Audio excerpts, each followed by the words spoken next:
You are tuned in to EWC Cultural News Today, hosted by Amber Rodriguez. I'm Amber Rodriguez, hosting EWC Cultural News Today. I wanted to give you insight on two current polarizing issues in America: gun control and abortions. On June 23rd, the United States Supreme Court announced the New York law requiring a permit and proper cause to carry a gun violated the Second Amendment and 14th Amendment, therefore ruling that Americans have the constitutional right to carry firearms in public for self-defense.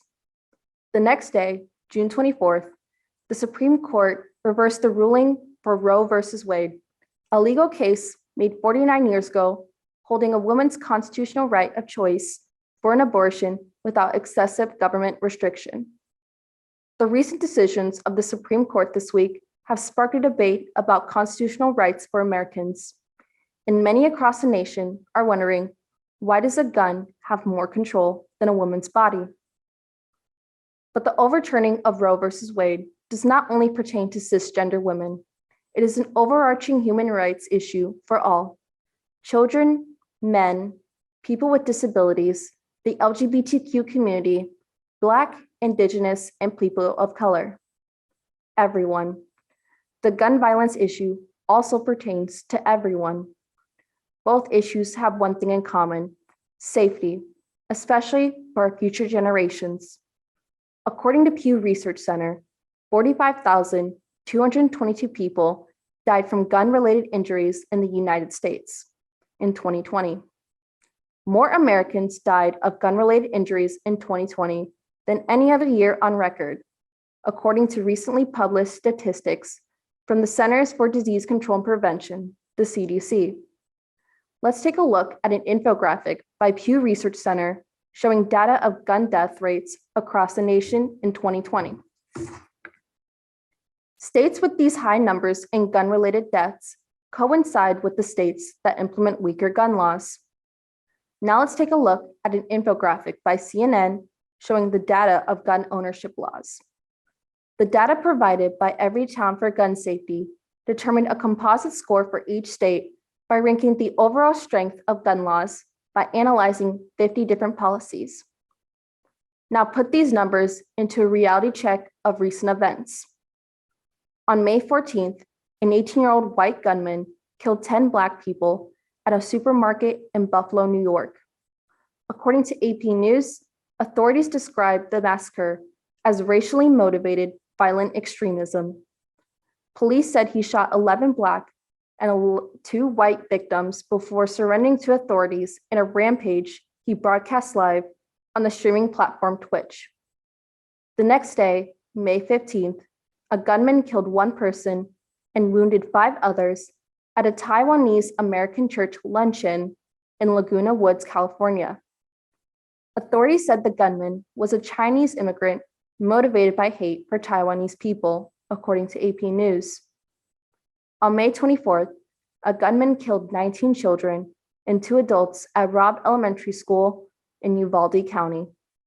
The Texas Tribune stated this is the deadliest shooting ever at a Texas public school. On June 1st, a gunman killed his surgeon and 3 others at a hospital in Tulsa, Oklahoma. On June 4th, a drive-by shooting killed a woman and wounded 7 others at a graduation party in Clarendon, South Carolina. The headlines and articles of mass shootings from this past month can continue on and on. Let's take a look at the cover of the Sunday Review by the New York Times from May 29th. Posted by Twitter user Heidi Stevens, this newspaper cover showcases the US mass shootings occurred by legal ownership of guns over the recent years.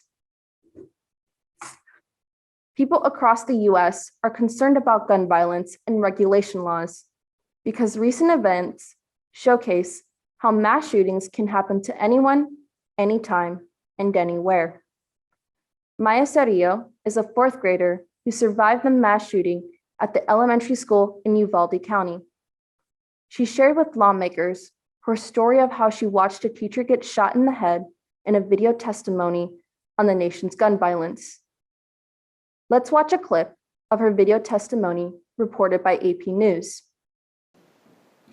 There's a door between our classrooms, and he went through there and shot my teacher and told my teacher goodnight and shot her in the head. And then he shot some of my classmates and the whiteboard. When I went to the barracks, he shot my friend that was next to me, and I thought he was going to come back to the room, so I grabbed the blood and put it all over me. And what did you do then when you put the blood on yourself?